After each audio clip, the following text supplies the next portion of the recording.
For example, we have students and their marks, and now we are gonna learn how to do total and their pass and fail here. So what would I do? First of all, press Alt is equal to for doing the total marks sum, and then hit enter. After that, select your rows which have students data, and then Control D. Okay, now we'll use the if formula. Here we have conditions, but which type of condition? Just see, is equal to, and then if, hit tab button because that is selected, and then logical test. We have this is logical test.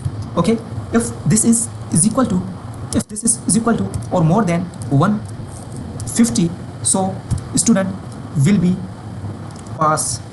Will write the pass in commas, and then in second condition, in second value, will write fail.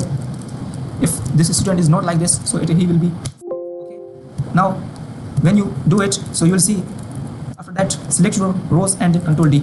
Again, only 2 students are failed. Why? Because they have less than 150 marks in their total, that's why they are failed. But other students all are pass. Why? For example, if I change the data here and it is 20, so student is failed because this is less than 150, that's why the student is failed.